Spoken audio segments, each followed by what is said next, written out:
Мінеке құрмет жақсылар. Былтырғы еккен көшеттердің қатары осы еді. Биыл мінеке осы қатарға егіп жатырмыз. Алла қаласа мына қатарға да егеміз деген ой бар. Мінеке шұңқырларды дайындап жатырмын қазір. Алла қаласа бүгін 20 көшетті егеміз деген жоспар бар, иншалла. Осылай көшет егу.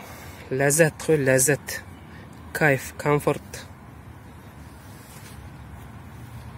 Көшетті егу міне бұлай жүзеге асады. Мынандай тереңдікте шұңқыр қазылды. Мына міне бетіндегі біраз жұмсақ топырағы, одан кейін тас аралас, құм аралас, одан кейін уже міне қиыршық тастары бар. Одан кейінгі мәселе, негізгі мәселе мынада ғой міне. Қазір көрсетемін сіздерге. Мынандай тастар шығады, көрдіңіздер ме? Міне. Осындай тастармен алсамыз, бұны алмасаң болмайды. Көшетке де зиян тиеді, көшеттің дұрыс егілуіне де зиян тиеді. Осындай күрделіліктерден өтеді көшет егу деген. Ол үйдегі дайын жер емес, жұмсақ. Қазып, тарс тегізіп, тыға салып, су құя салатын. Бұл мынандай саябақ қой. Саябақтың жағасындағы жиегін отырғызамыз.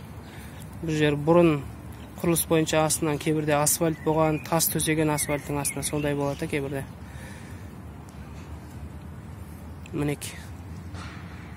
Осылай көшет егу деген. На, екі тас күректің басында оны.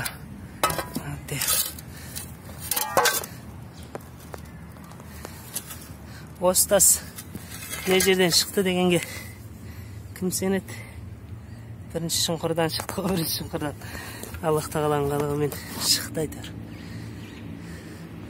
Мінеке, мынадай тас.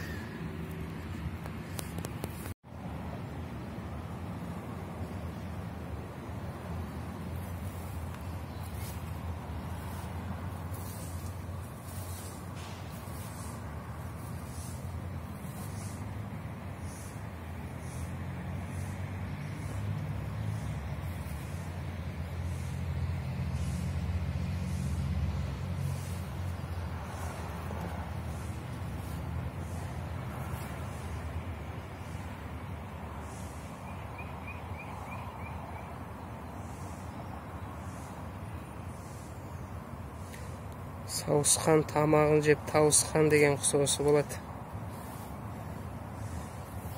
Мен жер қазып жүрсем көшетке, бұл өзінің тамағын тауып жеп жүр. Жер қазған кез жердің астынан шылаушындар шығып жатыр ғой, жаңа жауын құрттар. Соны теріп жеп жүр.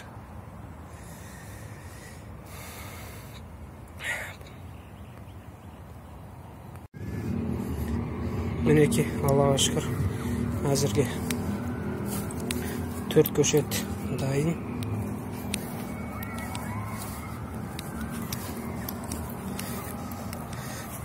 Жаңа егілген ағаштардың діңі